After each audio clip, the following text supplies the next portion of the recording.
Bonjour mes frères et mes sœurs, bonjour à chacun d'entre vous et chacune d'entre vous. Je sais que voilà, cette journée n'est pas facile pour tout le monde. Hier, nous avons appris le décès dans la famille d'une chère sœur. Que le Seigneur vraiment nous encourage les uns et les autres. J'aimerais vous lire ce texte d'Hébreux 10, 32 qui fait partie de notre lecture. Souvenez-vous de ces premiers jours où, après avoir été éclairés, vous avez soutenu un grand combat au milieu des souffrances.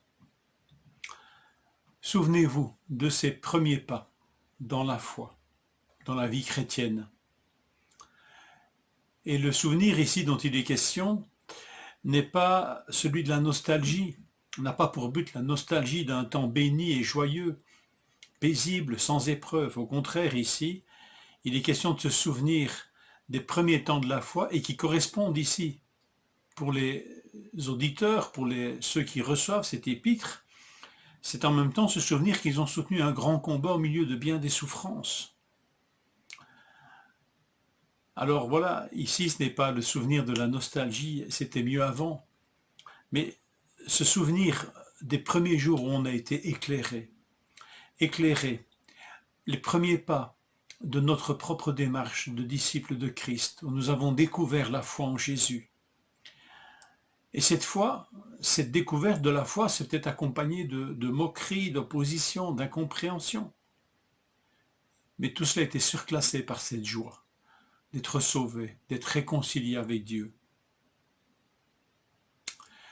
Souvenez-vous donc de ces premiers temps. Peut-être que pour vous qui êtes là, qui écoutez, peut-être que pour vous ça n'évoque rien du tout. Vous ne connaissez pas ces jours où quelque part vous avez été éclairé. Alors peut-être, voilà, parce que simplement, ces choses ont toujours été une évidence pour vous, la foi en Jésus, Jésus seul, chemin pour aller au Père, eh bien, grâce soit rendue à Dieu. Mais pour moi, comme pour d'autres, c'est une découverte qui a changé profondément nos vies. Alors souvenons-nous de ces premiers jours. Et cet impératif est complété par un autre, au verset 35, « N'abandonnez pas votre assurance qui est porteuse d'une grande récompense. » N'abandonnez pas, souvenez-vous de ces premiers jours où vous avez été éclairés et n'abandonnez pas votre assurance. Cette assurance se retrouve au moins 2 fois mentionnée dans l'Épître aux Hébreux. 4,16. Approchons-nous donc avec assurance du trône de la grâce. Hébreux 10, 19. Ainsi donc, frères, nous avons, au moyen du sang de Jésus, une libre entrée dans le sanctuaire. Libre, c'est le même mot traduit par assurance. On pourrait traduire une entrée assurée dans le sanctuaire. L'assurance, en tous les cas dont il est question, c'est cette liberté d'accès que nous avons auprès du Père. Cette liberté, cette assurance, liberté, qui nous permet d'avoir accès au Père. 2 fois répété dans ces passages. Nous avons accès au trône de la grâce, nous avons accès au sanctuaire. Ces premiers pas qui nous ont enseigné que Jésus est le seul chemin pour aller au Père. Souvenez-vous, et n'abandonnez pas cette assurance, n'abandonnez pas cette liberté d'accès au Père. Au contraire, usons-en plus que jamais.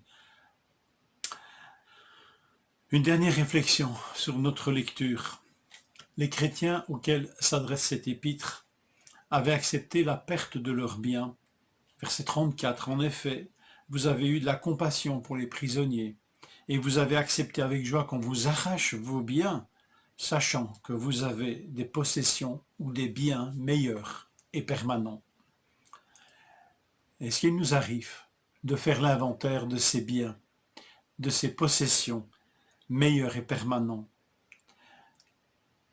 Est-ce que nous pouvons faire cette comptabilité? Eh bien oui, le Seigneur nous le permet. Compte les bienfaits de Dieu, nous disait un vieux cantique. Eh bien, que nous puissions faire l'inventaire, non pour attirer l'orgueil, non pour susciter l'orgueil en nous, mais pour nous rendre compte de ce que Dieu nous donne, de ce que Dieu nous offre et de ce qui est nôtre en Jésus-Christ. Faisons l'inventaire. Aujourd'hui, peut-être, rappelons-nous tout ce que Dieu nous a donné et nous donne d'une manière assurée en Jésus-Christ.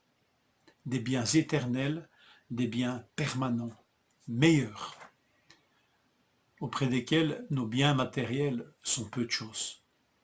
Est-ce que nous pouvons en faire l'inventaire, pardon. Je vous y encourage et je m'y encourage. Une bonne journée et que le Seigneur vous console et vous fortifie en toutes circonstances.